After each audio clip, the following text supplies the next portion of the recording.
okosebedo ka winjo ywak margi. Negi nochiw negi thuolo mar ndalo 30 ni ywak margi biro bed ka itieko. Negi ja gidok kendo mano mar ng'anyo ka bende giwacho ni sirikal kaunti ma Siaya ok winj ywak margi. Giywak otende kod deko mag chudo mag osara kanyakla kod deko mago mag chwalo omenda mong'ere kaka statutory deductions. Mano diwach nango giwach ni mogik e kind thuolo mar buo dakika achiel. Kamano Sharon, aparo ni wach thieth ma Siaya to ok timre maber nikech kiyudo jo nurses gon kare nikech kata osiepena moko matiyo kuro kin gi loan no iyudo ni pok ok ochul kituo dhi hospital ne ok ochul ni SHA. Koro gin jotije ma Siaya matek, but gima dak nyiso mheshimiwa Tiate no nitie kiwacho no jogi exhaust internal available mechanism nyiso no they already have a contract with you. The contract is valid. Doctrine of exhaustion.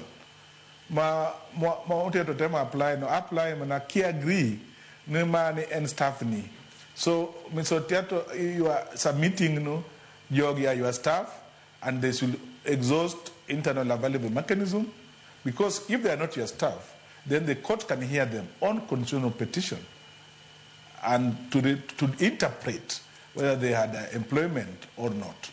An gima nyalo wacho en wach ni nyaka rang makore ka wan as migepi ni mege sirkal wabro dhi mbele ka tek wabro dhi odoho mondo wayud ratiro mondo warang wach thieth kaka dhi ma Siaya wach ndiko ma Siaya holistically kod bad governance matimre kwa bibedo aside to wawe county ma Siaya nimi nam nwa watch wabro kech assembly otiatate mwacho no interest apan jopiny lose hope on assembly nikech historical issues magineno matimre.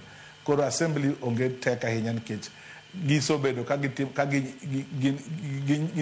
ginyapi tijegi and gisobedo ka giloso ndara gitimo gik monogo. Koro jopiny onge faith kodgi. Faith no they need to work and build trust mondo jopiny obed kod trust. Erokamano ahinya Owalla, erokamano ahinya kuom thuolo mar twak kodwa kiny makawuono. Teto kwatieko wach mogik